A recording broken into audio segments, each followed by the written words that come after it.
Yo, what's up mga kaibigan? Nalina tayo magkwentuhan. Ang Milwaukee Bucks ay may record lamang ngayon na 1 win and 5 losses. Ito nga ang worst start sa career ni Giannis Antetokounmpo at Damian Lillard. Madaming ang sinisisi sa sitwasyon na ito ng Bucks. Andyan ang front office ng Bucks mismo, si Damian Lillard, ang kalusugan ni Chris Middleton, ang mga coaches at si Giannis mismo kahit na nag-average na ito ng mahigit 30 points, 10 rebounds and 6 assists per game on 60% shooting sa field. Ganun pa man kasalanan nga ba ng mga desisyon ni Giannis ang hindi magandang performance ng Bucks?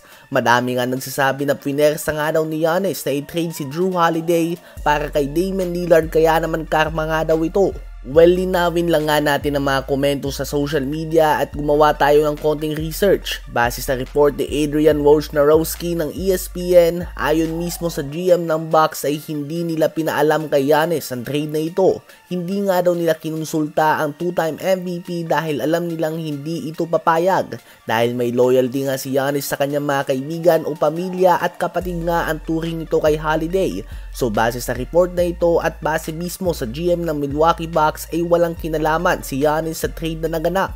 Ganun pa man sa pagkakapatalsik sa head coach nila noon na si Adrian Griffin na nagtala ng 30 wins and 13 losses na record ay posibleng may kinalaman siya dito subalit hindi siya nag-iisa.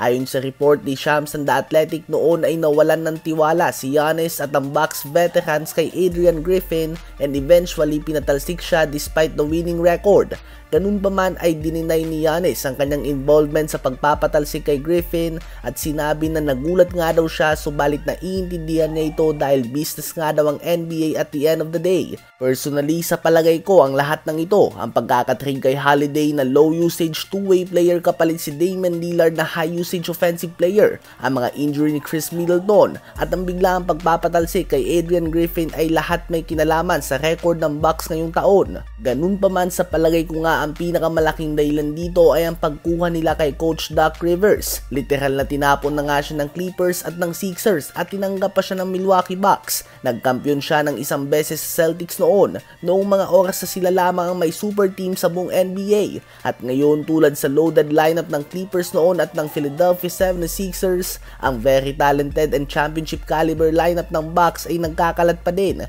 kahit na halimaw na stats na ang ginagawa ng kanyang star duo. Ginagawa na nga ni Giannis at ni Damian Lillard ang trabaho nila sa loob ng court. Hindi talaga katulad ni Jrue Holiday si Lillard pagdating sa depensa. Subalit alam na nga yan ng lahat bago pa man maganap ang trade.